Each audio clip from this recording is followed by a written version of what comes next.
தெளிவுறவே அறிந்திடுதல், தெளிவு தர மொழிந்திடுதல், சிந்திப்பார்க்கே களிவளர உள்ளத்தில் ஆனந்த கனவு பல காட்டல், கண்ணீர் துளிவர உள்ளுருக்குதல், இங்கிவையெல்லாம் நீ அருளும் தொழில்களன்றோ, ஒளிவளரும் தமிழ்வாணி அடியனேற்கு இவை அனைத்தும் உதவுவாயே.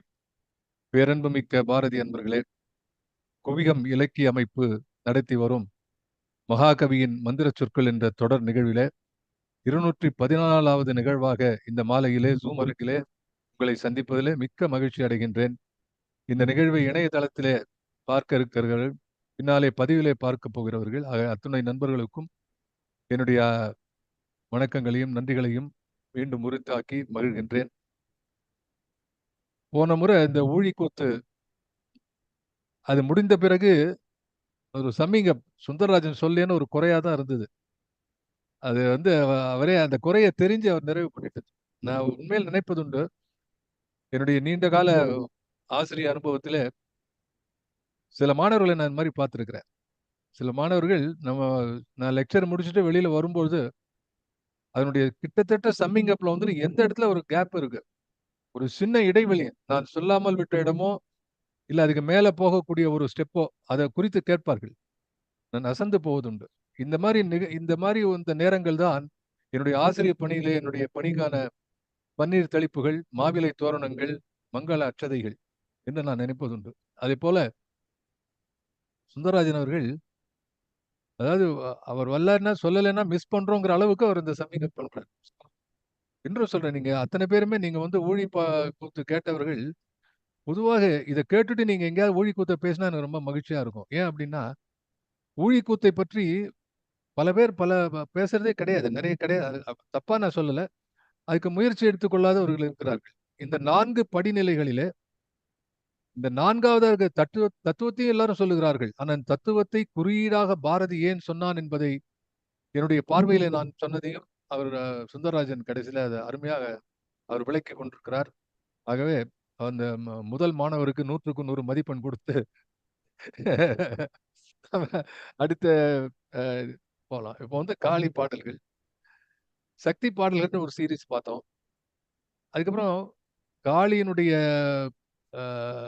இந்த காலமா மனத்தில் அந்த பாடல், ஊழிக்கூத்து, இதெல்லாம் பார்த்துட்டு இப்ப காளி பாடல்கள் என்று வந்திருக்கிறது. இதெல்லாம் ஒரு சின்ன சின்ன பாடல்கள்.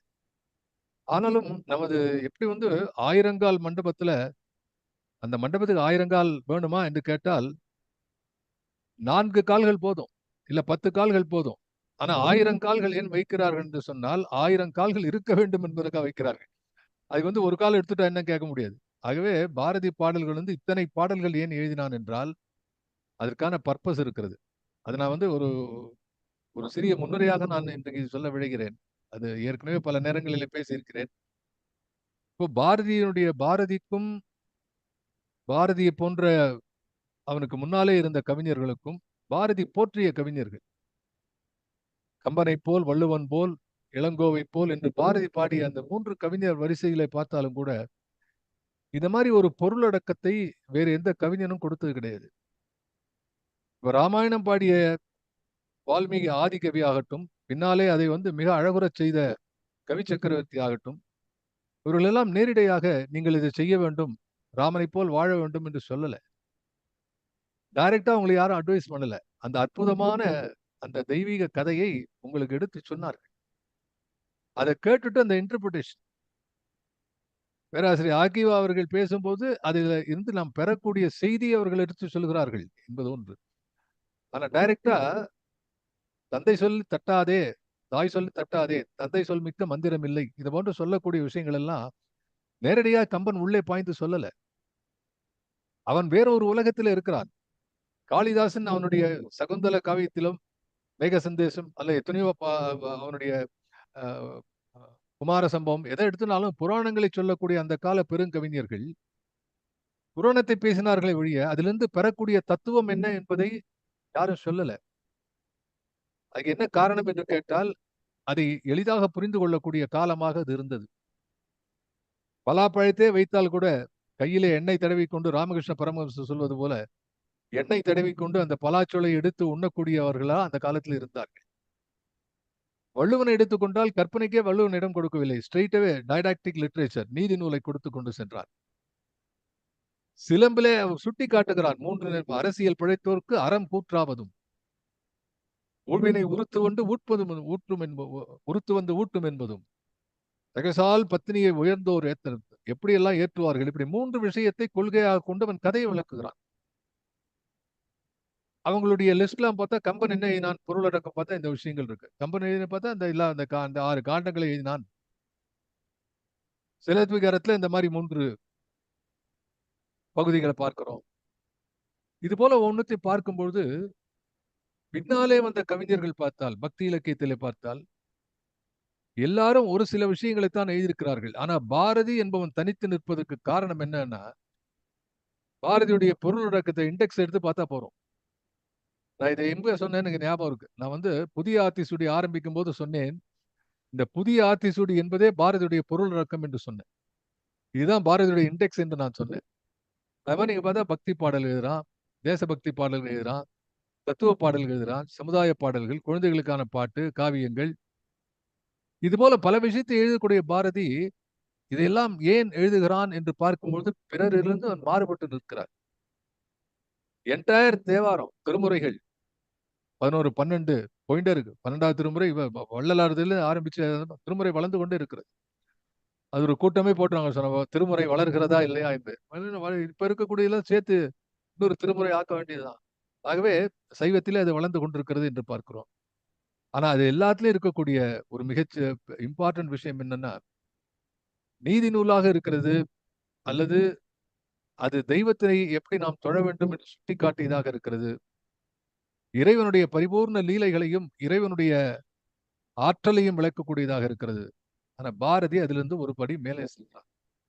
அதனால்தான் நான் வந்து இந்த 4வது படிநிலையாக ஊழிக்கூத்தில் நான் சொன்ன காரணம் என்ன என்று சொன்னால், ஒண்ணு வந்து மைக்ரோ லெவல். இந்த அண்டத்திலே ஆடுகின்ற மாசக்தி இந்த பிண்டத்துக்குள்ளும் இருக்கிறாள். அண்டத்தில் ஆடுகின்ற மாசக்தி நமது உள்ளம் என்ற நமது உடல் என்ற பிண்டத்துக்குள் அது பிண்டம். வெறும் பிண்டம் சொல்றாங்க. இந்த பிண்டத்துக்குள்ளே ஓடுகின்ற உயிர் இருக்கிறதே, அந்த உயிரினுடைய தொகை அந்த அண்டத்திலே இருக்கக்கூடிய ஆட்டத்திலே அந்த ஒலியிலே இசைந்து கிடக்கிறது என்பதை சொல்லக்கூடிய ஒரு நிலை. அதையும் தாண்டி அவன் என்ன செய்கிறான், இங்கே இந்த நிலைகள் எல்லாம், இந்த படிநிலைகள் எல்லாம் இந்த சமுதாயத்துக்கு இங்கே இருக்கும் போதே உதவ வேண்டும் என்று நிகழ்காலத்தில் இருக்கிறார். ஆகவேதான் பாரதியை பற்றி பேசும்போது நான் சொல்வதுண்டு, அவன் மண்ணிலே கால் வைத்து மண்ணிலே அழுந்த காலூன்றி நின்று கொண்டு பெண்ணை பார்த்து பாடுகிறான். நான் அந்த கால என்னுடைய கவிதையில எழுதினேன், விண்ணை பற்றி பாடத்தான் நான் விழி கதவங்களை திறந்து வைத்தேன். பெண்ணை பற்றி பாடத்தான் நான் விழி கதவங்களை திறந்து வைத்தேன். அதில் மண்ணை போட்டது யார் ஏன் அறியேன் மறுபடி எழுதி பார்க்கின்றேன். ஒரு கவிதை. இதுல யார் மண்ணை போட்டாங்க? மண்ணை போட்டானா கண்ணுல மண்ணை போட்டா குருடாயிடும். ஆனா அந்த கண்ணுல, கண் என்ற கருத்திலே, கண் என்ற அந்த இதயத்திலே, கண்ணாகிய கற்பனையிலே மண் என்ற இந்த உலகத்தை யார் கொண்டு போட்டான்? விண்ணை விட்டு மண்ணுக்கு தாவி வருகிறோம் இல்லையா? எனவேதான் தேவர்கள் பூமிக்கு வர வேண்டும் என்று பாரதி எழுதினான். இங்க இருக்கக்கூடிய மனிதர்கள் எல்லாம் தேவர்களை மணந்து கொண்டு மனம் புரிந்து தேவர்களை இங்க கொண்டு வர வேண்டும் என்றார். தெய்வ நிலை, அமர நிலை எல்லோரும் கிடைக்க வேண்டும் என்று பாடினார். எனவே பாரதியினுடைய பக்தி பாடல்கள்ல இருக்கக்கூடிய வீச்சு, எழுச்சி, ஆதாரம், அடிப்படை, இன்டென்ஷன்ஸ், குறியீடுகள், இது எல்லாமே கடைசியில பார்த்தா ஒரு தனி மனிதன், ஒரு சமூகம் அது எப்படி முன்னேற வேண்டும் என்பதற்கான ஒற்றை குறிக்கோளிலே அந்த ஒற்றை கீற்றாக விளங்கக்கூடிய, அவன் காலத்தில் இது கீற்றாக இருந்தது, இந்த வந்து தூணாக, ஒளி பிழம்பாக, எப்படி வந்து இந்த எப்படி இறைவன் வந்து அடிமுடி காணாத இந்த இறைவன் எப்படி வந்து இந்த ஸ்தம்பமாக உருவாகி நின்றானோ, சாணுவாக நின்றானோ, அப்படி பாரதியுடைய அந்த ஒளி கீற்றாக இருந்தது, இந்த ஒளி பிழம்பாக அது அவருடைய கவிதைகளிலே தோன்றுகிறது என்று பார்க்கிறோம். அதைத்தான் நாம இனம் கொண்டு கொள்ள வேண்டும். ஆகவே the purpose of Bharathi is something entirely different. ஆகவேதான் அவன் எதை எழுதினாலும் அதற்கான ஒரு இதுக்கான பயன் என்ன என்று எழுதினான். ஆகையினாலே அதை மனதிலே கொண்டு பார்க்கும்போது அவனுடைய தத்துவ பாடல்கள் இன்னும் அதிகமான விளக்கம் பெறுகிறது. தத்துவ பாடல்களுடைய the relevance of his songs even today. அப்போ இது என்ன சார் நீதி நூல் மாதிரி இருக்கா? நீதி நூல்லாம் நேர சொல்லிடுவாங்க. புராணங்கள் என்ன நீதியை சொல்லாம கதையை மட்டும் சொல்லுவார்கள். The moral of the story நாம தான் புரிஞ்சுக்கணும். ஆனா பாரதி எளிமையாக இரண்டையும் சேர்த்து சொன்னான். நவதந்திர கதைகள் எழுதுறான். எப்படி வந்து பஞ்சதந்திர கதை எழுதுகிறோம், நவதந்திர கதைகள் எழுதுகிறான், கட்டுரைகள் எழுதுகிறான். பாரதியில வந்து ரொம்ப நிதர்சனமாக வெளிப்படையாக தெரிவது எதுலன்னா கட்டுரையில தான். அவனுடைய பாரதி இப்படி வச்சுக்கலாம். பாரதியினுடைய எழுத்துக்கள், அவனுடைய கட்டுரைகள் ரொம்ப வெளிப்படையாக என்ன செய்ய வேண்டும், என்ன எழுதுறான். சித்தர்களை பற்றி எழுதுகிறான். சங்கராச்சாரியருடைய அத்வைதத்தை பற்றி எழுதுகிறான். கிட்டத்தட்ட 9 மதங்களை பற்றி தெளிவாக எழுதுகிறான் பாரதி. சைவ சைவ தத்துவங்களை பற்றி எழுதுகிறான். வைஷ்ணவ தத்துவங்களை பற்றி எழுதுகிறான். எல்லா தத்துவங்களையும் படித்து முடித்த பாரதி தனக்கென்று சாக்தம் என்ற ஒரு தத்துவத்தை ஏற்படுத்திக் கொண்டான். காளி என்ற தத்துவத்தை ஏற்படுத்திக் கொண்டான். ஏன் என்று சொன்னால் அந்த காளி அவனுக்கு கை கொடுத்தாள். அந்த காளி என்ற அன்னை, அந்த காளி என்ற அன்னை இருக்கிறாளே, அந்த அன்னை அவனுக்கு கைக்கு வசமானாள். அவள் மடியிலே ஏறி அமர்ந்து கொண்டாள். அவள் தோளிலே அவன் ஒரு கிளியாக தொங்கிக் கொண்டிருந்தான். அந்த அனுபவத்தை, அந்த ஆற்றல் கொடுக்கக்கூடிய அந்த அற்புதமான தேவ சுகத்தை அவன் மற்ற சமுதாயத்தோடு பகிர்ந்து கொள்ள விரும்புகிறான். எனவேதான் அவன் காளி பாட்டுல பாடக்கூடிய பாட்டுல எல்லாம் வந்து ஒரே ஒன்று இதெல்லாம் உங்களுக்கு தெரியும். சுடர்மிக அறிவுடன் படைத்து விட்டாய். இல்ல, what is the use of that? வல்லமை தாராயோ இந்த மாநிலம் பயனுற வாழ்வதற்கு. அதுதான் வந்து இங்க நீங்க ஃப்ரேம் போட்டு வச்சுக்க வேண்டிய லைன் அதுதான். இதை தாண்டி பாரதியும் சிந்திக்கவில்லை. ஏன்னா உள்ளத்தில் உண்மையொளி உண்டாயின் வாக்கினிலே நலம் உண்டாம் என்று சொன்னவன் பாரதி. ஆகவே அந்த நலத்துக்குத்தான் அவன் இருந்தான். 100க்கு 100 உண்மையாக இருந்தான். அதுல எந்த விதமான குறையும் கிடையாது. குறையே இல்லாத மாசற்ற ஒரு மாமணியாக திகழ்ந்தவன். எனவேதான் அவன் பாடுகிறான். அப்போ அந்த ஊழிக்கூத்தை தாண்டி அடுத்து ஹே காளி என்று ஒரு பாடல். ஹே காளி என்று ஒரு பாடல். இப்போ ஊழிக்கூத்தை பார்த்தோம். ஊழிக்கூத்தை பார்த்தபோது நான் சொன்னேன், அது வந்து ஒரு ஒரு ஒரு பிரமிக்கத்தக்க ஒரு கற்பனை. இந்த அண்டங்கள் எல்லாம் வெடித்து சிதறுகின்ற ஒரு ஒரு நிலையை, ஒரு பாழ்வெளியை நான் கூட பேசும்போது சொன்னேன். பாழ்வெளி பதறியது மெய், மெய் மெய் பதறியது என்று சொல்லும்போது பாழ்வெளியது மெய். ஆனா மெய் பதறியது என்பதை ஓமையாக்கி சொல்லுகிறான். ஆகவே இதை எல்லாத்தையும் நமக்கு வந்து புரிய வைக்கிறது. அப்படிப்பட்ட ஒரு உயரிய தத்துவமாக விளங்கக்கூடிய இறை தத்துவமாக, தத்துவ பொருளாக, எளிய அன்னையாக விளங்கக்கூடிய காளியிடம் அவன் என்ன வேண்டுகிறான் என்று பார்க்க போகிறோம். அதுதான் இன்றைக்கு நம்ம பார்க்கக்கூடிய பாடல். அந்த பாடல் என்ன என்பது நம்ம வந்து ஒரு இந்த ஸ்கிரீன்ஷாட்ல பார்த்துடலாம்.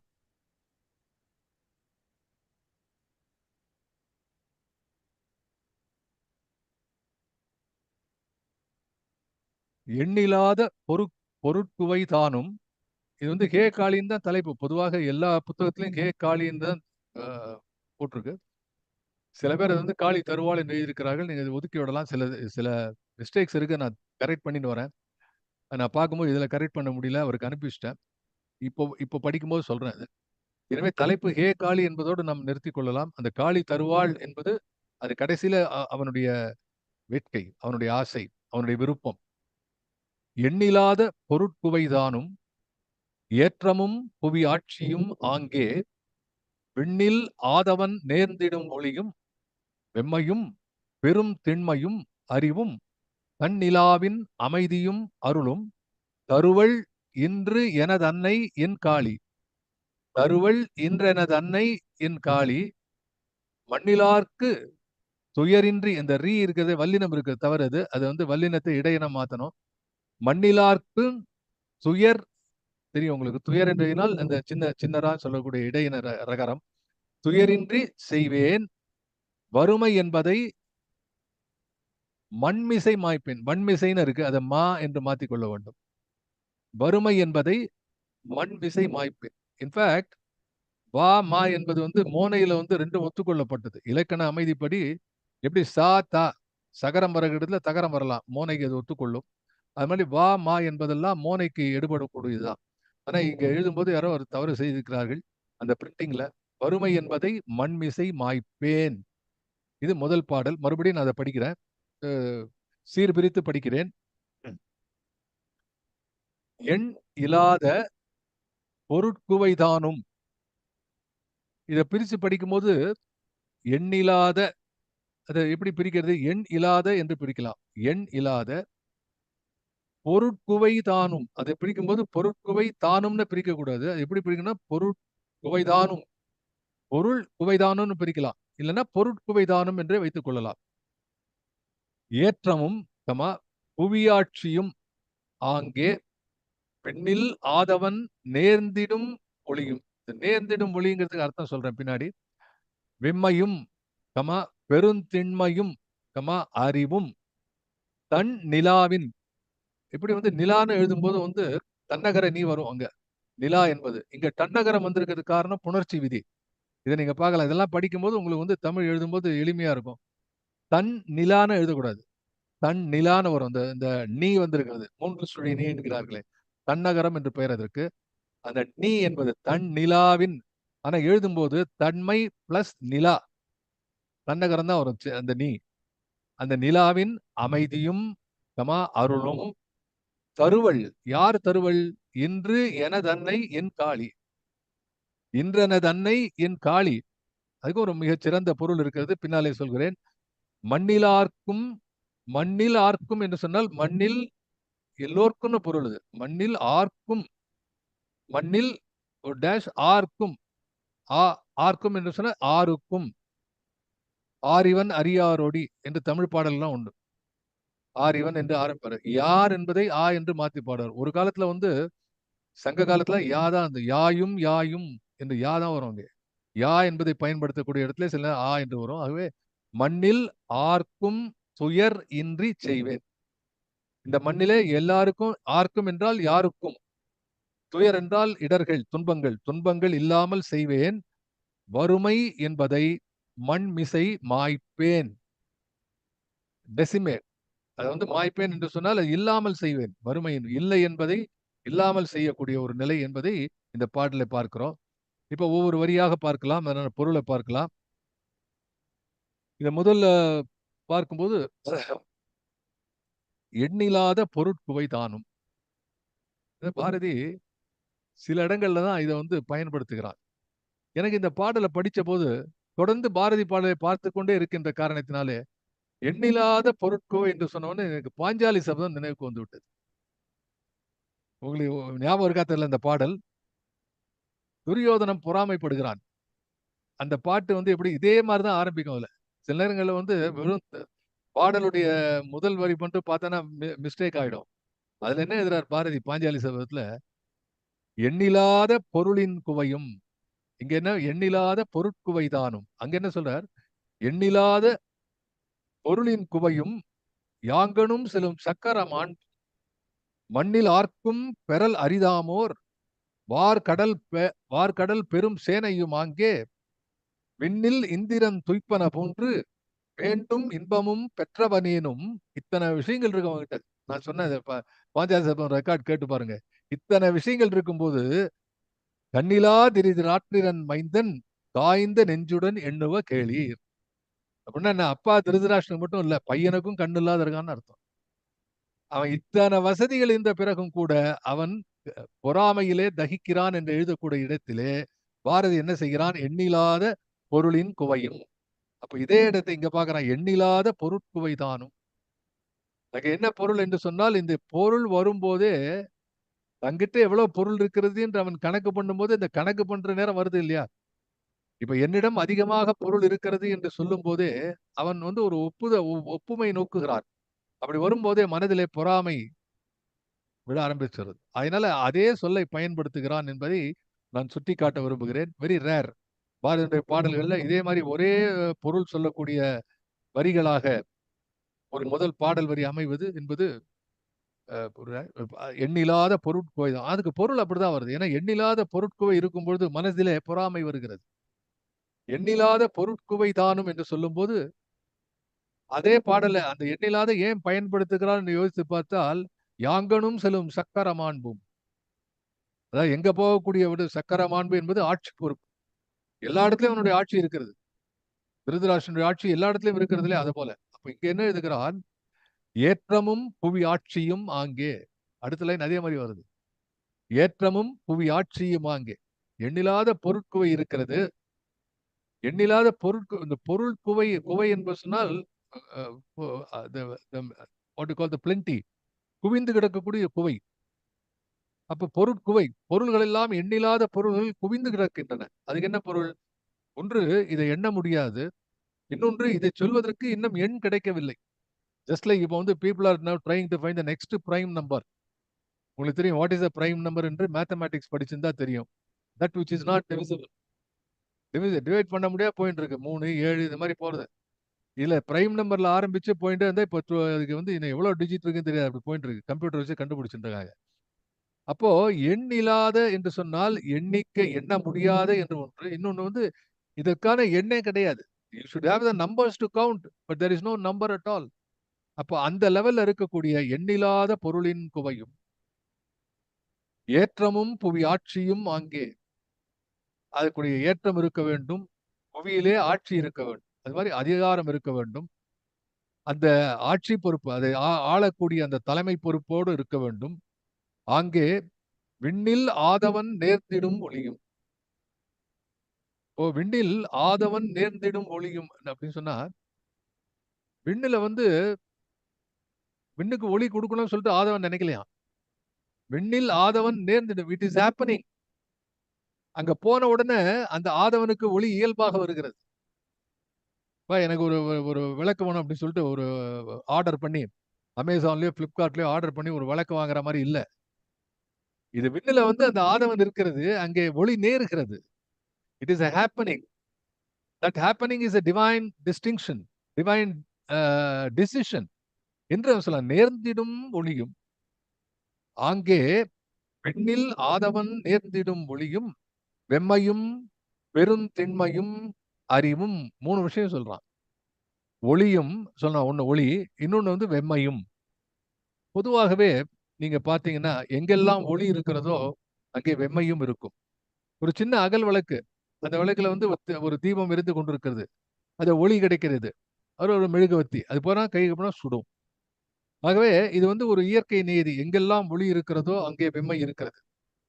But there is an exception for this. என்ன உங்களுக்கு சாதாரணமா தெரியும் என்ன எக்ஸெப்ஷன்? மின்மினி பூச்சி இருக்கிறது. இந்த மின்மினி பூச்சி வந்து அது போய் தொட்டா அதுக்கு வந்து சூடு இருக்காது, ஆனா அது ஒளி கொடுக்கும். This what we in physics we call it as bioluminescence. bioluminescence என்று சொல்வார்கள். அப்படி இயற்கையினுடைய அதிசயங்களிலே ஒன்று. வானத்திலே இந்த காட்டு வெளியில போகும்போது சில நேரங்கள்ல ஒரு தொகுப்பு அப்படி போகும்போது கார்ல நைட்டு பார்க்கும்போது ஒரு இடத்துல அப்படியே பின்னல் மாதிரி அங்கங்க தெளிச்சு போயிட்டு இருக்கும். பார்த்தா எல்லாம் மின்மினி பூச்சிகள் ஓடிக்கொண்டிருக்கும். அதுக்கு சூடு இருக்காது. ஆனா சூரியனுடைய ஒளியிலே எப்பவும் வெப்பம் பொருந்திருக்கும். அதுக்கு என்ன பொருள்? ஒளியும் வெம்மையும் பெரும் திண்மையும். திண்மை, திண்மை என்று சொன்னால் அதுக்கு வலிவு என்று பொருள். பெண்ணின் பெருந்தக்க யாவுல கற்பெனும் திண்மை உண்டாக பெறின் வள்ளுவன். திண்மை, திண்மை உள்ள செம்மை மாந்தர் திரம்புவதில்லையாம் பாரதி பாடுகிறான். திண்மை, அப்ப அது வலிமை என்று பொருள். வலிமை என்பது என்ன? வலிமை ஸ்ட்ரெங்க், ஸ்ட்ராங். ஸ்ட்ரெங்க் ஸ்ட்ராங் ரெண்டுமே வந்து நவுன் ஃபார்ம்லயே வரலாம். அட்ஜெக்டிவ்லா ஸ்ட்ராங் என்பது அட்ஜெக்டிவ்லா வரலாம். But some of them can be become adjective as a noun or gerund in English grammar. அதனால இங்க பார்க்கும்போது வலிவு என்பது வந்து வலிமை என்று வரலாம், வலிவு என்று வரலாம். அதை சேர்த்தவர் என்ன சொல்றார்? திண்மை என்று சொல்லுகிறார். அதுக்கு மிகப்பெரிய ஆற்றல் இருக்கிறது, வலிமை இருக்கிறது. என்ன வலிமை? இந்த ஒளி வெம்மை, இந்த ஒளி மிக வலிமை பொருந்தது, இந்த வெப்பம் மிக வலிமை பொருந்தது.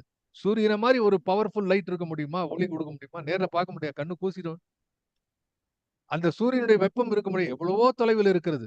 அப்பவே இப்ப சூடு தாங்க முடியல. கிட்ட போனா எல்லாத்தையும் சுட்டெரிச்சிடும். சுட்டெரிக்கும் சூரியன்கிறாங்களே அது மாதிரி. இப்போ ஒளியும் வெம்மையும் பெருந்திண்மையும். அந்த ஒளியும் பெரும் திண்மை, அந்த வெம்மையும் பெரும் திண்மை, அறிவும். அப்ப அறிவு என்பதில் இது இருக்கணுங்கிறார். அது இப்படிதான் கோத்து பார்க்கணும். இதுதான் கொண்டு கூட்டு பொருள் காணல் என்பது. நான் வழக்கமா சொல்ல, வசுப மாணிக்கம் அவர்கள் மிகச்சிறந்த பேராசிரியர். பின்னாலே பேராசிரியர், பல்கலைக்கழக துணைவேந்தராக இருந்தார் அவர். வசுப மாணிக்கம். திருக்குறளுக்கு அவர் எழுதிய உரையை படிக்க வேண்டும் நான் சொல்லுவேன். எனக்கு பேராசிரியர் நாகநந்தி திரும்ப திரும்ப சொல்வார், திருக்குறளை நீங்கள் புரிந்து கொள்ள வேண்டும் என்றால் வசுப மாணிக்கம் அவரை நீங்கள் படிக்க வேண்டும். அவருடைய வள்ளுவம் என்ற தொகுப்பு, புத்தக நூல் பெயர் வள்ளுவம். இப்போ அவர் சொல்லுவார், இப்ப இப்படி இது பார்க்கணும். ஏன்னா இப்ப அறிவும் என்று சொன்னா இந்த அறிவிலே ஒளி இருக்க வேண்டும், இந்த அறிவிலே வெம்மை இருக்க வேண்டும், இந்த அறிவிலே திண்மை இருக்க வேண்டும். அப்படி அதை பார்க்கணும். என்ன அர்த்தம்? அறிவிலே ஒளி என்பது என்ன? எங்கெல்லாம் இருண்ட பகுதிகள் இருக்கிறதோ அங்கே அறிவு ஒளி பாய்ச்ச வேண்டும். ஒரு ஒரு கவிதையோ அல்லது ஒரு விஷயத்தையோ படிக்கிறோம். படிக்கும்போது அந்த ஏரியா புரியல. என்னன்னே தெரியல. அது இருள். இருள்னா பிசிக்கல் இருள். மென்டலா சொல்றேன். அப்போ பொருளை பற்றி சொல்கிறோம். இப்போ ஊழிக்கூத்துல நம்ம பார்க்கும்போது சில இடங்களில் பொருள் புரியாமல் இருக்கிறது. அதிலே அறிவினாலே ஒளி பாய்ச்ச வேண்டும். அந்த அறிவு இருக்கிறதே ஒளி. இன்னொன்று வெம்மை என்று சொல்கிறார்கள். வெம்மை என்று சொன்னால் அந்த கருத்தினுடைய சூடு. எப்படி வந்து இந்த உடலை சூடு தாக்குகிறதோ, அதேபோல அந்த ஒளியினாலே பெறப்பட்ட அந்த கருத்தூட்டம் இருக்கிறதே, அந்த கருத்தூக்கம் இருக்கிறதே, அது உங்கள் உடலுக்கு உயிர் சூடு போல அது உங்கள் உள்ளத்திலே கருத்து சூடாக மாற வேண்டும். அது உயிர் சூட்டிலே கலக்க வேண்டும். That is what we call as internalization. To read something, to understand is a second step. To read and understand is one thing. Study and understand is the next step. And you have to assimilate. எப்படி பயாலஜில assimilate என்று சொல்லுகிறார்களோ, அதையே இலக்கியத்திலே சொல்லும்போது, அதையே தத்துவ ரீதியா சொல்லும்போது internalise, அது இன்னொரு வார்த்தை இருக்கு, எம்பதி என்று சொல்வார்கள். அதாவது அந்த நிலையை தான் அடைய எண்ணி பார்ப்பது. அந்த எம்பதி இருக்கிறதே அதோடு புரிந்து கொண்டு அது அந்த உயிர் சுற்றிலே கலக்க வேண்டும். பாரதி சொல்ல பாரதியை இரத்த நாளங்களிலே ஏற்றுக்கொண்டேன்னு சொல்லுவார். திருலோக சீதாராம் அவர்கள் சொல்லுவார்கள். ஆகவே அப்படி ரத்தத்திலே ஓடுகிறான் பாரதின்னு அர்த்தம், அந்த உயிர் சூட்டிலே அவனுடைய கருத்துக்கள் கலந்திருக்கின்றன என்று பொருள். ஆகவே ஒளியும் வெம்மையும் பெருந்திண்மையும் அறிவும் இத்தனை இருக்கு. இது இருக்கும்போது என்ன ஆகும் என்று சொன்னால், இதுல நெக்ஸ்ட் ஸ்டெப் என்னன்னா, அறிவோடு இருக்கிறவன்லாம் வந்து இத்தனை சொல்லி இத்தனை அறிவோடு இருக்கிறவர்கள் சிறந்தவர்கள் என்று சொல்லல யாருமே. வள்ளுவனும் சொல்லவில்லை, பாரதியும் சொல்லல. வள்ளுவன் அருவாசனம் அறிவினால் ஆவதென்கொல் பிரிதின் நோய் தன்னோய் போல் போற்றாக்கடை. என்னடா பெரிய அறிவு உனக்கு? இன்னொருவருடைய நோயை தன் நோய் போல் ஒருவன் போற்றுகிறான் என்று சொன்னா அவன் தான் அறிவாளின்னு வள்ளுவன் இல்லையா? இன்னா செய்தார்க்கும் இனியவே செய்யாக்கால் என்ன பயத்ததோ சால்பு. அப்ப வள்ளுவனுடைய இலக்கணம் என்பது வித்தியாசப்படுகிறது. மானுடத்தை தழுவி இருக்கக்கூடிய கொள்கைகள், மனித நேயத்திலே ஆர்ப்பரித்து அலைபோல் எழுந்து சொல்லக்கூடிய கருத்தினுடைய வேகம் இருக்கிறதே, அது வள்ளுவனையும் சுட்டி காட்டுகிறது, கம்பனையும் காட்டுகிறது, பாரதியும் காட்டுகிறது. எனவேதான் சொன்னான், இப்படி ஒளி, வெம்மை, தன்மை, திண்மை இருக்கிற நேரத்துல நீ அந்த ஆற்றல் இருக்கக்கூடத்துல என்ன இருக்க வேண்டும் என்று சொன்னால், தன்னிலாவின் அமைதியும் அருளும். அதாவது நிலாவை பத்தி பேசும்போது அதுக்கு நிறைய அடைமொழி உண்டு நிலாக்கு. வெள்ளை நிலா பாட்டு, சினிமா பாட்டுல கூட நிறைய இருக்கு. பாதி நிலா, முழு நிலா, அரை நிலா, பிறை நிலா, முத்து நிலா, முழு நிலா, இப்படி எத்தனையோ இருக்கும் நிலா. அதுல என்ன சொன்னா தட்டிலா என்று சொல்கிறார். அதுக்கு என்ன பொருள்னா தன்மை. சூரியனுக்கு எக்ஸாக்ட் ஆப்போசிட். அந்த வெம்மைக்கு பதிலாக ஒரு தன்மையான ஒரு நீழலின் அழகு போல. அந்த காலத்துல சின்ன வயசுல படிக்கும்போது சொல்ல, வெயில்ல நிழலோட அருமை வெயில்ல போனாதான் தெரியும்பாங்க. ஒரு கிராமத்துல சாதாரண ஒரு வழக்கு சொல் இருக்கிறது. அது வெயில்ல போனாதான் நிழலோட அருமை தெரியுமா. அந்த நிழல் அப்படி இருக்கும் அது அந்த நேரத்துல. அப்படி தன்னிலாவின் அமைதியும் அருளும்.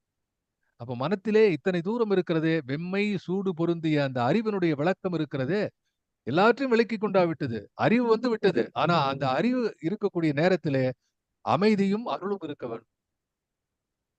அப்பதான் வள்ளுவனுடைய அந்த அந்த தாட் ப்ராசஸ். அறிவு என்பது அற்றம் காக்கும் கருவி. வள்ளுவன் எழுதுகிறான், பொருட்பால் எழுதுகிறான், அரசர்களுக்கு சொல்றான் அறிவு என்பது அற்றம் காக்கும் கருவின்னு சொல்றான். ஆனா அதை எப்படி இன்ட்ரோட் பண்ணணும்னா, ஒவ்வொரு தனி மனித வாழ்விலும் உன்னுடைய அழிவிலிருந்து உன்னை காப்பாற்றக்கூடியது அறிவு என்கிறார். அப்ப உன்னை எது காப்பாற்றும் என்று சொன்னால், தர்மம் தலைகாக்கும் என்று சொன்னார்கள். வீரத்திலே ஈரத்திலே படை வீரத்திலே நெஞ்சின் ஈரத்திலே உபகாரத்திலே சாரத்திலே மிகு சாத்திரம் கண்டு தருவதிலே உயர் நாடு. பாரதி பாடுகிறான். அப்போ அந்த ரேட்ல பார்க்கும்போது கடைசியில என்ன வைக்கிறான்னா, நெஞ்சின் ஈரத்திலே உபகாரத்திலே, சும்மா யாருக்கு வேண்டோ எதுக்கு வேண்டே பண்ணக்கூடாது, நெஞ்சினுடைய ஈரத்தினாலே உபகாரம் செய்ய வேண்டும். அப்படி பொங்கி பொங்கி வரக்கூடிய அந்த கருணை வெள்ளத்திலே மற்றவர்களை மூழ்கடிக்க வேண்டும். பாரதி பேசும் அறிவிலே தெளிவு, நெஞ்சிலே உறுதி, அகத்திலே அன்பினோர் வெள்ளம் என்று பேசுவார். அப்படியே அந்த வெள்ளத்தை உருவாக்கக்கூடிய அந்த அற்புதமான அந்த மனிதனே பார்வை இருக்கிறதே, அதை சொல்லக்கூடிய பாரதி பேசுகிறான் இங்கே, தன்னிலாவின் அமைதியும் அருளும். அந்த அமைதி உனக்கு இருக்க வேண்டும். அருள் நீ பிறருக்கு காட்டக்கூடியது. அப்போ ஒருமையும் இருமையும் சேர்ந்து இருப்பதுதான் நம்ம இந்த இந்த உயிர் வாழ்க்கை, இந்த வாழ்க்கை, இந்த உலகம், இந்த உலக நடப்பு, இந்த நிகழ்வு, இது எல்லாம் அதுதான் காட்டுகிறது. அப்போ நீ உன்னை I use to say always, if you want to clean a room with a broom, the broom should be cleaner than the room. இல்லையா? The broom has to be cleaner than the room. Suppose ஒரு தொடப்பத்தை எடுத்து பெருக்கிறனா, தொடப்பமே குப்பையா இருந்தா நீ பெருக்கும்போது குப்பையை மறுபடியும் உண்டாக்குவல்ல. இது நார்மலா சொல்றது. நம்ம ஊர்ல ஏதாவது துடைக்கணும், ஏதாவது அழுக்கு துணி கொண்டாப்பா துடைக்கலாமா?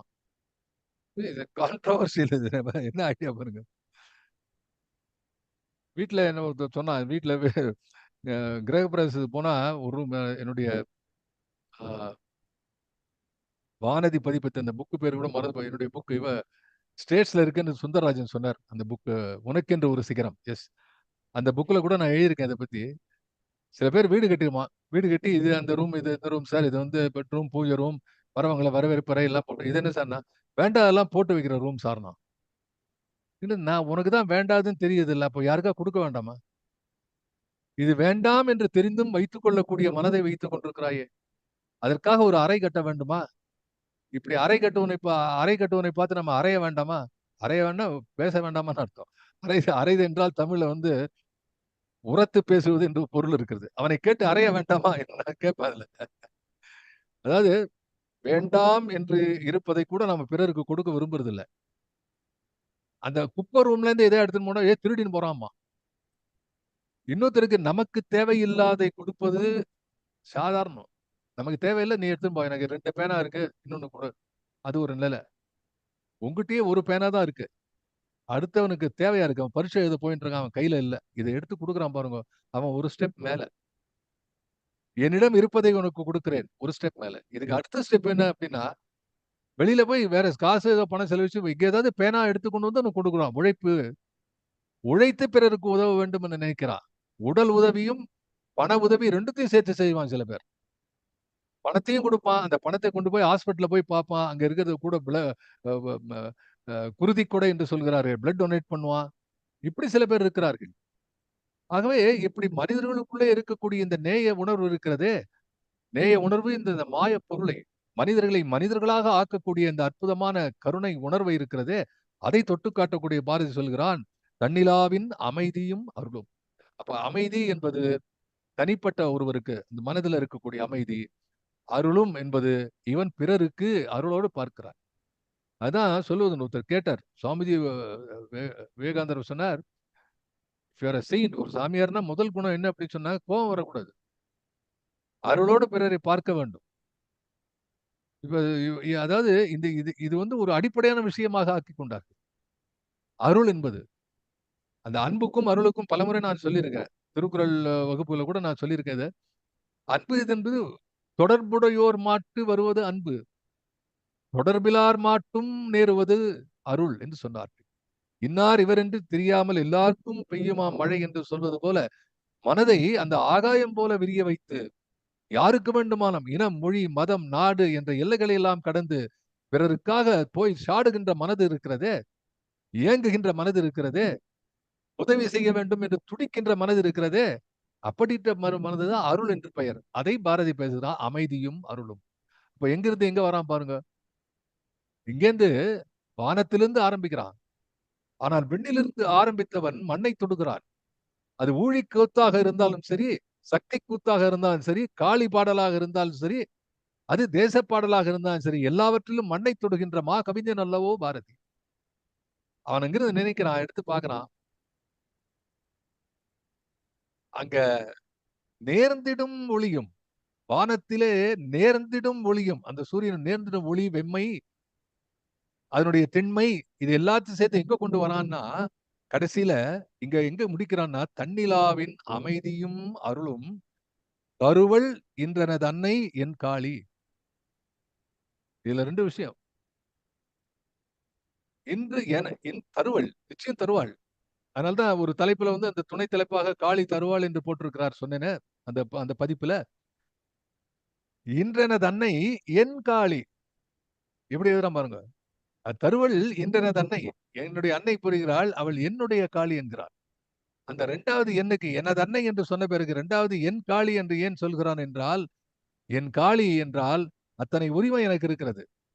நான் சொன்னா கேட்பா. எல்லா அம்மாவும் குழந்தை சொன்னா கேட்பாளா? அம்மா சொல்றது குழந்தை கேட்கணும். குழந்தை சொல்றது அம்மா கேட்பாளா? அந்த குழந்தை மா கவிஞனாக அமர கவிஞன் பாரதியை போன்ற ஒருத்தர் இருந்தா அம்மா கேட்டுதானே ஆகணும். காளி கேட்க மாட்டாளா? அண்டத்தை துண்டாக்கி ஆடுகின்ற மாசக்தி கொண்டாடும் தன் வாயால் வண்டாடும் தன் வாயால் வாழினி என்று வாழ்த்தினாளே, அப்படிப்பட்ட மா கவிஞன் அல்லவா? அவன் சொல்றான், என் அன்னை என் காளி, என்னுடைய காளிடா, அதனால கேட்பா. ஆனா அந்த என் காளி கிட்ட அவன் என்ன தன்னை பத்தி கேட்கல. அதுதான் முக்கியம். The idea is that I'm very close to somebody, but my expectations are not for me. It is for entire world, for the universe, for the mankind, for the human race. அந்த லெவலுக்கு பாரதி பேசுகிறான். சொல்றான், கருவள் என்றனது அன்னை என் காளி மண்ணில் ஆர்க்கும் துயரின்றி செய்வேன். காளி வந்தாச்சு. காளிதாசன் இருந்தான். காளிதாசனுடைய வரலாறு இருக்குது, அற்புதமான வரலாறு. மூங்கையனாக இருந்தவன் 1, 2 கூட என்ன தெரியாது.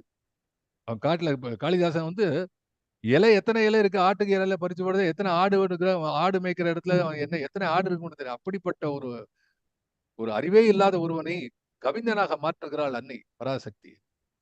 அவன் மாபெரும் கவிஞனாக மாறுகிறான். ஆனா இங்க பாரதி பாருங்க, இத்தனை தூரம் கேட்ட பாரதி சொல்றான், இதெல்லாம் எனக்கு கிடைச்சா என்ன தெரியும் பண்ணுவேன்? மண்ணில் ஆர்க்கும் துயரின்றி செய்வேன். ஒரு இந்த உலகத்துல இந்த மண்ணுல வந்து துன்பம் என்று சொல்லக்கூடாது. They should all be happy. அதாவது ஈக்குவலா பார்த்தா ஞானசம்பந்த பெருமானுடைய திரு வாழ்க்கையில அவர் கடைசியில வந்து அந்த நல்லூர் பெரும் திருமணம் நடக்கிறது. அந்த திருமணத்துக்கு எல்லாம் அட்டன் பண்றாங்க. அதுல வந்து திருமுறை பேசக்கூடிய அற்புதமான விஷயம் என்னன்னா, அவருடைய கல்யாணத்துக்கு யாரெல்லாம் வந்தாங்களோ அவங்க எல்லாரும் சேர்ந்து நேர சிவலோகத்துக்கு போயிட்டாங்க. எல்லாரும் சேர்ந்து அவரோட சேர்ந்து அவர் போயிட்டாங்க மேல. வந்தவாளுக்கு சாதாரண கிஃப்ட் கொடுப்பா எல்லாருக்கும். கல்யாணத்துக்கு வந்தவாளுக்கு ஏதோ தேங்காய், இப்ப தேங்காய் இல்ல சாத்துக்குடி கொடுக்குறா, ஏதோ ஒண்ணு இது வெத்தலை பாக்கு கொடுத்து கொடுப்பால. இவர் கொடுத்த கிஃப்ட் என்னன்னா எல்லாருக்கும். அது போல பாரதி என்ன நினைக்கிறான், அந்த அந்த ஞானசம்பந்த பெருமானுடைய வாழ்க்கையில காணக்கூடிய அந்த விதமான ஒரு அருள் பாவம் இருக்கிறது, அந்த சூழல் இருக்கிறது. மண்ணில் ஆர்க்கும் துயரின்றி செய்வேன், மண்ணில் நல்ல வண்ணம் வாழலாம். ஞானசம்பந்த பெருமானுடைய திருவாக்கு. அதாவது இந்த பெரியவர்கள் எல்லாம் என்ன நினைக்கிறார், உழவமா நினைப்பான். The birds of the same feather, wise men think alike. ஆகவே எண்ணங்கள் சிறப்புடையவர்கள் ஒரே விதமான சிறகசைப்பிலே மேலே பறக்கிறார்கள். அவருடைய வானம் ஒன்று, அவருடைய நீளம் அகலம், அவருடைய எண்ணங்கள் எல்லாம் ஒன்றாக இருக்கின்றன. ஆகவே பாரதியும் நினைக்கிறான், மண்ணில் ஆர்க்கும் துயரின்றி செய்வேன். எப்போ இதெல்லாம் நீ எனக்கு கொடுத்தா. அப்ப எண்ணில்லாத குவையும் என்று ஆரம்பித்த காரணம், எத்தனை பொருள் வந்தாலும் பொறாமை இருக்கக்கூடாது என்பதை இங்க சொல்லியிருக்கிறானா? சொல்லல. ஆனா நான் நினைச்சு பாக்குறேன். ஏன்னா, எண்ணில்லாத பொருளின் குவையும் யாங்கனும் செல்லும் சக்கர மாண்பும் என்று துரியோதனை எப்படி பொறாமப்பட்டான்னு பாஞ்சாலி சபதத்தில் இருக்கக்கூடிய பாரதி இங்க அதே வார்த்தையில ஆரம்பிக்கிறானே. அப்ப நம்ம தொடர்பு படுத்தி பார்க்க வேண்டியதானே? அதுதானே நம்ம வேலை. இதையும் அதையும் படிச்சு. ஆகவே அந்த அப்படிப்பட்ட ஏன் சொல்றேன்னா, பொறாமை என்பது வள்ளுவன் வாக்கிலே அழுக்காறு அவா வெகுளி இன்னாச்சொல் நான்கும் இழுக்கா இயன்ற தரம் என்று சொல்வது போல, அழுக்காறு என்பது அழுக்கினுடைய ஆறு மட்டுமல்ல. ஆறு என்றால் வாயில், ஆறு என்று சொன்னால் தொடர்நிலை வாசல் என்று பேர் அதுக்கு. ஆகவே அந்த வழியாக அழுக்கு மட்டும் வரல, அது உள்ளத்தினுடைய பெரும் அழுக்கு, பெரும் மாசு. பொறாமை என்ற தீ இருக்கிறதே, அதை இல்லாமல் இருக்கக்கூடிய ஒரு நிலையிலே ஒளி, வெம்மை, தன்மை, தன்னிலாவனுடைய அமைதி, அருள், இது அத்தனையும் என்னுடைய அன்னை எனக்கு கொடுப்பாள். நான் சொன்னா கேட்பா என்னம்மா. என்னை வந்து முற்ற முழுதாக த மோஸ்ட் ஃபிட் மேன். எப்படி நான் சொன்னேன்னா, எப்படி வந்து ஒரு ஒரு ரூமை வந்து அழுக்குல இருந்து நீக்கணும்னா நல்ல தொடப்பமா இருக்கணும். You should be lot of cleaning materials and equipment so that you can clean. இப்போ வந்து மாடர்ன் டெக்னிக்ல எல்லாம் நிறைய இந்த வேக்யூம் கிளீனர்ஸ் எல்லாம் வச்சுங்களேன். அது மாதிரி வந்து you must be entirely fit. அப்படி இருக்கும்போது இந்த உலகத்தினுடைய மாசு களைய வேண்டும் என்று சொன்னால் how fit you must be. Bharathi யாராவது சொன்னாங்களா, பாரதி நீ போய் இதெல்லாம் வேலை பண்ணு, this is your assignment, you are the cleaner for the entire universe போனாங்களா? இல்ல, அவனே ஏத்து தலையில போட்டான், தானே அக்ஷதையை போட்டான். அதனால்தான் அவன் வந்து மகாகவி. இல்லையா? மத்தவெல்லாம் சாதாரண கவி. சாகா கவிகள் கூட உண்டு. என்றென்றும் வாழக்கூடிய கவிகள் உண்டு. ஆனால் மகாகவி என்று பாராட்டக்கூடியவன் மக்களுக்காக வாழ்ந்தவன், மக்களையே நேசித்தவன், அதையே மனதிலே கொண்டான். அந்த வசதிக்காகவும் இந்த மக்களை நேர்படுத்த தன்னைத்தானே செம்மைப்படுத்திக் கொண்டான். அந்த செம்மைப்படுத்திக் கொன்ற நேரத்தில் தான் வந்து பக்தியை தேடுகிறான். பக்தியுடையார் காரியத்தில் பதறார். தனக்கு வேண்டிய சொன்னா பதறாமல் தான் எடுத்த காரியத்தை முடிக்க வேண்டும் என்று நினைத்தான். தாழ்வுற்று வறுமை மிஞ்சி கெட்டு கிடக்கின்ற இந்த நாடு இருக்கிறதே, இதை தரம் தாழ்ந்து கிடக்கின்ற நாட்டை உயர்த்த வேண்டும் என்று சொன்னால் அது தெய்வானுகூலத்திலே முடியும். அந்த தெய்வமே எனக்கு அந்த பவர் கொடு, கிவ் மீ த ஸ்ட்ரெங்க் என்று கேட்கிறான். அதை வெளிப்படையாக கேட்கக்கூடிய பாடல் இது. நான் பலகாலம் உள்ளீடாக இருக்கக்கூடிய குறியீடாக அடையாளமாக நான் காட்டி இருக்கக்கூடிய செய்தியை பாரதி இங்கே வெளிப்படையாக கூறுகிறான். மண்ணில் ஆர்க்கும் துயர் இன்றி செய்வேன், வறுமை என்பதை மண்மிசை மாய்ப்பேன். அதாவது மகாகவிகளுக்கு வந்து நான் ஒரு உதாரணம் சொல்றது எப்படின்னா, ஒரு 35,000 பக்கத்துல எழுத வேண்டிய விஷயத்த ஒரு 3.5 லைன்ல எழுதிட்டு போயிடும். அவ்வளவுதான், பினிஷ். பொலிக பொலிக நம்மாழ்வார் ஒரு 2 ஆழ்வார்கள் பக்கம் போனா அது பெரிய பெருங்கூத்தா போயிடும். அது ஒரு நாள் 2 நாள் கூட போறாது. நம்மாழ்வார் சுருக்கமா இத்தினுண்டா 2 வார்த்தை போடுறாரு. அது 1000 விஷயம் வச்சிருப்பாரு. முதல்ல என்ன சொன்னா பாரதி, மண்ணில் ஆர்க்கும் துயரின்றி செய்வேன். தட் இஸ் த கோல். அதனுடைய சப்டெக்ஸ்ட் என்ன? அது சப்டெக்ஸ்ட் என்னன்னு வந்து பார்க்கும்போது தான் பாரதியுடைய ஒரு ஒரு நாலேஜ் இங்க தெரிகிறது நமக்கு. பாரதியுடைய அற்புதமான அந்த அந்த அந்த அறிவாற்றல் தெரிகிறது. வறுமை என்பதை மண்மிசை மாய்ப்பேன். சோ சப்டெக்ஸ்ட் யாருக்கும் துயர் இருக்கக்கூடாது. வறுமை தாண்டா ஆரம்பம்.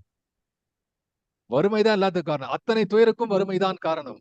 எனவே வறுமையை ஒழித்தால்தான் துயர்கள் ஒழியும். Bharathi is very sure about it. எப்படி சார் பாரதி இவ்வளவு ஷூரா இருக்கான்னா, பாரதி அவனோட தாத்தா, பாரதிக்கு தாத்தா இருக்கானே வள்ளுவன் என்ற ஆசான், அவன் அது சொன்னான். பாரதி வந்து வள்ளுவன் தன்னை உலகினுக்கே தந்து வான் புகழ் கொண்ட தமிழ்நாடு என்று சொன்னது வந்து அந்த குரல் வடிவிலே சொன்ன அந்த அந்த சந்தப்பா இருக்கிறதே, அது வந்து என்றைக்கும் எண்ணி பார்க்கக்கூடிய அற்புதமான தித்திக்கும் பா அது. ஏன்னா வள்ளுவன் கிட்ட பார்த்தா ஒரு ஒரு சொல்லுவான். வள்ளுவன் வந்து உங்களுக்கு தெரியும், ஆஹ் கவிஞர் சுரேஜ்மி இங்க இருக்கார். அவரும் நானும் பங்கு கொண்ட ஒரு நிகழ்ச்சியில திருக்குறள் ஓமை பத்தி நான் பேசியிருக்கேன். வள்ளுவனை மாதிரி ஓமை சொல்றது கிடையாது. தவளரும் கூத்தி, ஓமை என்னும் தவளரும் கூத்தி என்று எல்லாரும் சொல்லுவார்கள் அந்த காலத்துல. சித்திர மீமாம்சையில எழுதுறாரு. தவளரும் கூத்தி, அதாவது ரொம்ப அழகா ட்ரெஸ் பண்ணி ஆடுவாளாம் டான்சர்ஸ். அந்த டான்சர்ஸ் ஆடும்போது அந்த மேக்கப்னால எல்லாரும் வந்து அவகிட்ட மயங்கிடுவாங்க. அதுதான் பல பேர் ஓமை போடுவான். பட் வள்ளுவனோட ஓமை அது மாதிரி கிடையாது. வள்ளுவனுடைய ஓமை எல்லாம் உண்மையான ஓமை.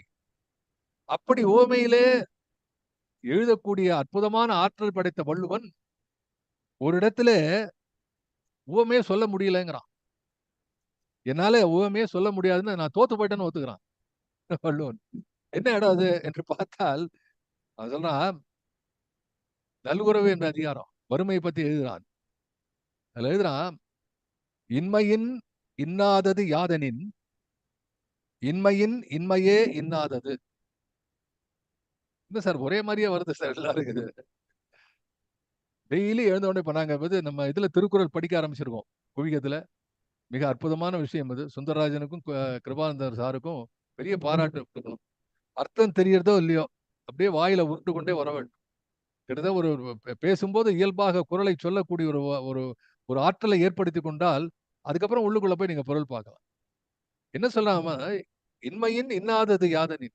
அதான் இன்மை என்றால் வறுமை. இன்னும் தெரியும், இன்மை இல்லாத இருப்பது. இன்மை இன்மையின் இன்னாதது, இல்லாத விஷயம். இந்த இன்ன வறுமையை விட கொடியது எது என்று சொன்னால் இன்மையின் இன்மையே இன்னாதது. வறுமையை விட கொடியது என்று சொன்னா அதை விட கொடியது வறுமை தான், வேற ஒண்ணுமே கிடையாது. I don't have anything else to say அப்படிங்கிற கையை விரிச்சுட்டான். இருக்கிற 7 சீர்ல கடலை புகுத்தி கடுகை துளைத்து 7 கடலை புகுத்தி குறுக தரித்த குரல் என்று மாலை புறப்ப வெண்பா திருக்குறள் மாலையில பாடுகிறார்களே, அந்த பாட்டுல இருக்கிற மாதிரி கடுகை துளைத்து 7 கடலை புகட்டி. இன்னும் கூட இடம் இருக்கான். புகட்டின்னா அதான் அர்த்தம். உள்ள வந்து புளி முட்டை மாதிரி ரொப்பல. குழந்தைக்கு பால் புகட்டுவது போல அது கொஞ்சம் புகட்டுகிறாங்களா, இன்னும் அதுக்கு உள்ள இடம் இருக்கலாம். அந்த அளவு இன்னும் கொஞ்சம் இடமே வச்சு உள்ளுக்குள்ள போயிருக்கு உள்ள. எப்படி சொல்றா பாருங்க. குறுக தரித்த குரல். அந்த குரல்ல எழுதுகிறான், இன்மையின் இன்னாதது யாதனின் இன்மையின் இன்மையே இன்னாதது. எனவே வறுமையை ஒழித்தால்தான் இந்த நாடு உருப்படும் என்ற செய்தியை எல்லோருக்கும் துயரின்றி செய்வேன் என்ற பாரதி அடுத்த வரியில என்ன சொல்றான்? வறுமையை இந்த மண் மிசை மாய்ப்பேன். மிசை என்றா தெரியும், மேல், மண் மீது, மண் மிசை, வறுமை மண் மிசை மாய்ப்பேன்.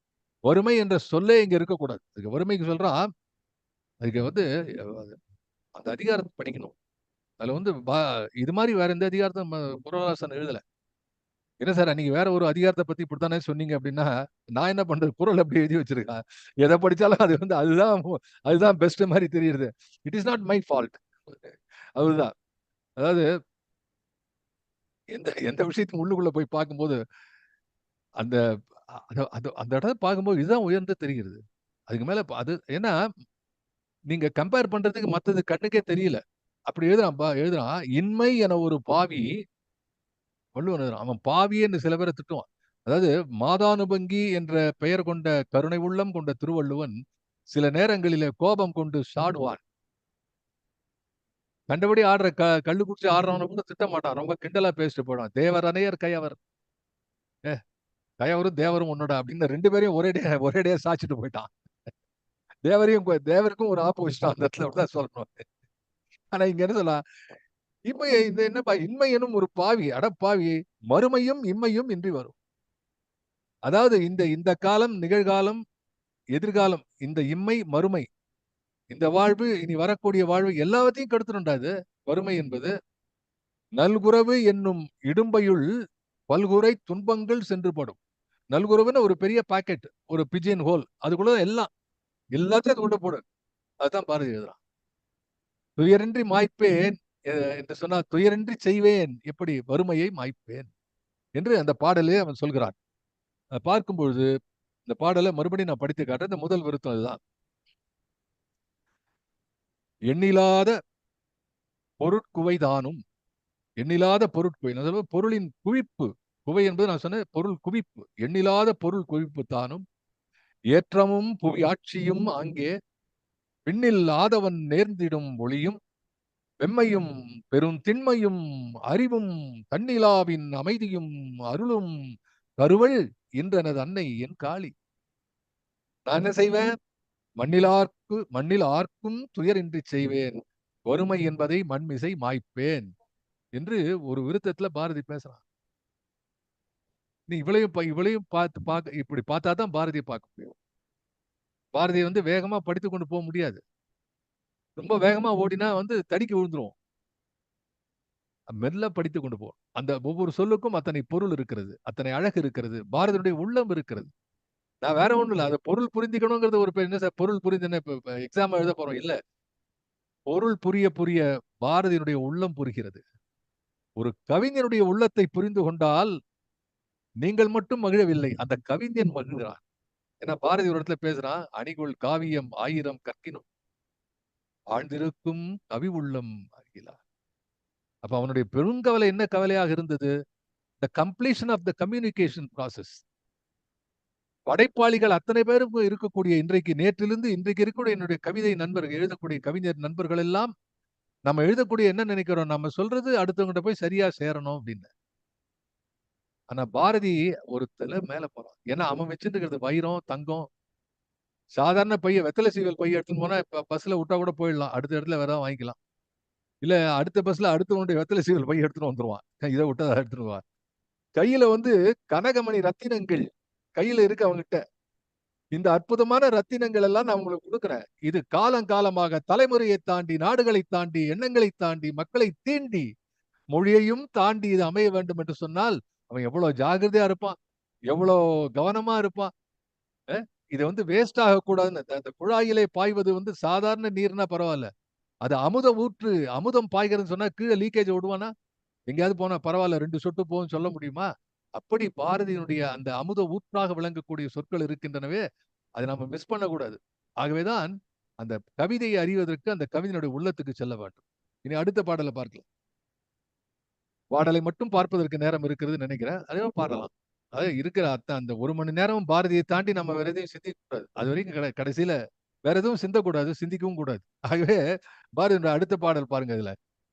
தானம், வேள்வி, தவம், கல்வி யாவும் தரணி மீதில் நிலைபெறச் செய்வேன். வானம் 3 மழை தரச் செய்வேன். மாறிலாத வளங்கள் கொடுப்பேன். மானம், வீரியம், ஆண்மை, நன்னேர்மை. அருமையான சொல் பிரயோகம். நன்னேர்மை. அதாவது இப்போ ஒரு கேட்பாங்க, இந்த அட்ஜெக்டைவ் ஃபார்ம் எப்படி வருதுன்னு. He is a very good man, good man, very good man என்றெல்லாம் சொல்லுவது போல add on to the adjectives. நேர்மை, நன்னேர்மை. வன்மை யாவும் வழங்குறச் செய்வேன். ஞானம் ஓங்கி வளர்ந்திடச் செய்வேன். நான் விரும்பிய காளி தருவாள். என்ன எழுதுறான் பாருங்க. தானம், மறுமுறை படிக்கிறது இந்த பாடல. தானம், வேள்வி, தவம், கல்வி. அது புணர்ச்சி விதிப்படி தவங்கல்வின்னு ஆகும். அந்த இங்கு வந்திருக்கிறது அதை பிரிக்கணும் நம்ம. தவம், தவங்கல்வியல். தவம், கல்வி யாவும் தரணி மீதில். தாரணி என்று வருவதும் தரணி என்பதும் ஒன்றுதான். அந்த அந்த நெடில் குறில் ரெண்டுக்கும் ஒரே மீனிங். தரணி என்றாலும் இந்த புவி என்று பொருள். தரணி மீதில் நிலை பெறச் செய்வேன். வானம் 3 மழை தரச் செய்வேன். எளிதா புரிகிறது. மாறிலாத, மாறுபாடு இல்லாமல், மாறில்லாத என்பது, மாறிலாத என்பது அந்த அந்த லகரம் இருக்கிறது இடைக்குறை. அதுவும் இந்த சீர்க யாப்பு இலக்கணப்படி வருகிறது. அதையும் நான் பலமுறை சொல்லியிருக்கிறேன். நினைவிலை கொள்ளுங்கள். மாறிலாத வளங்கள் கொடுப்பேன்.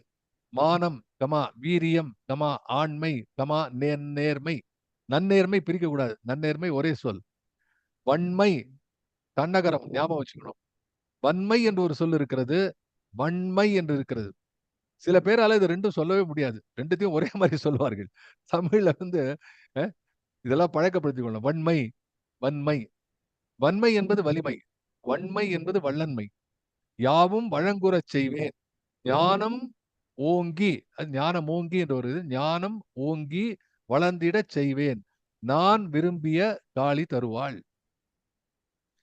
இந்த கடைசியில என்ன மட்டும் முதல்ல நான் ஆரம்பிக்கிறேன். இதெல்லாம் கேட்கிறான். இதெல்லாம் உங்களுக்கு புரியுது. இந்த விளக்கம் சொல்கிறேன்.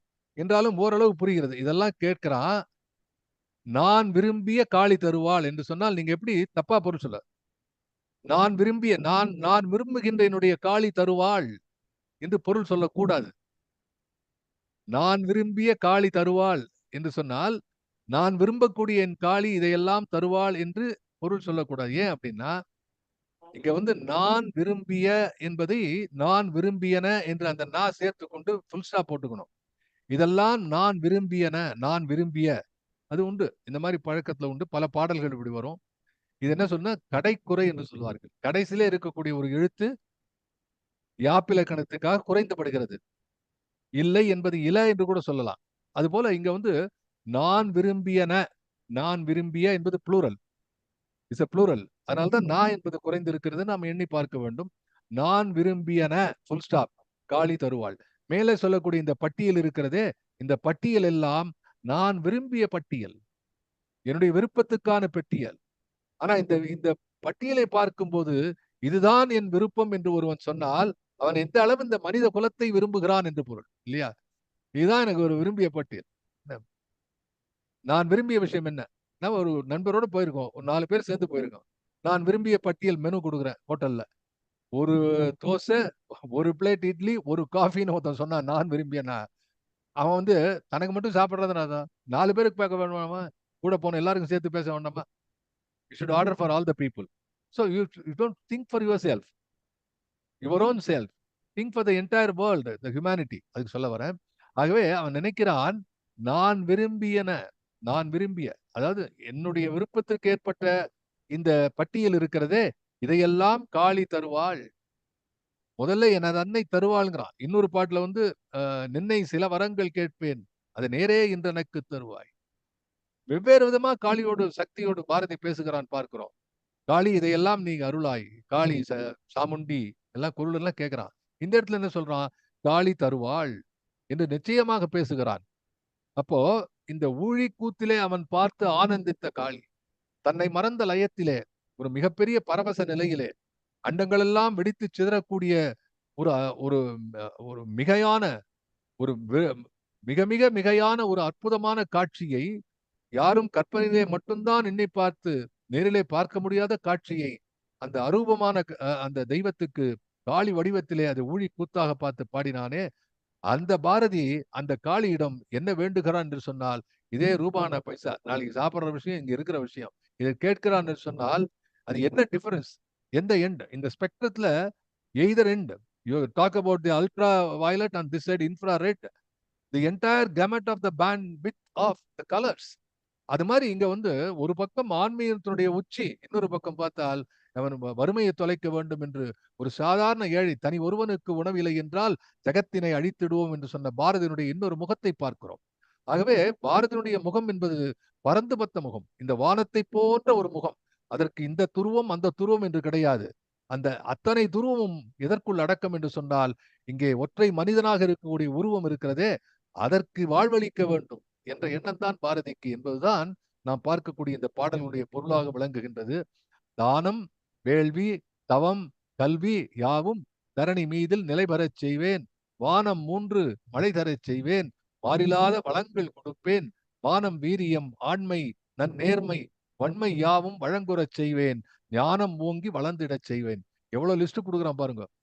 இதெல்லாம் அப்படியே டாடா காமிச்சிட்டு போக முடியாது. அடுத்த வாரம் இந்த ஒவ்வொரு லிஸ்டையும் இதுல இருக்கக்கூடிய ஒவ்வொரு வார்த்தையும் நாம் விளக்கிக் கொள்ள வேண்டும் என்று சொல்லி, இதையெல்லாம் நமக்கு காளி அருள்வாள் என்ற அந்த காளியினுடைய வார்த்தையில காளி பக்தனாக விளங்கக்கூடிய முண்டாசு கவிஞன், மீசை கவிஞன், நமது வணக்கத்திற்குரிய அன்புக்குரிய பாசத்துக்குரிய நெற்றியிலே நீண்ட சிந்துரத்தை இந்த பாரதி இருக்கிறானே, அவன் சொல்லி கேட்டு ரசித்தோமே, அதை இன்றைய தினம் பார்த்தோம். தொடர்ந்து பார்த்து கொண்டே இருப்போம். நன்றி நண்பர்களே, வணக்கம்.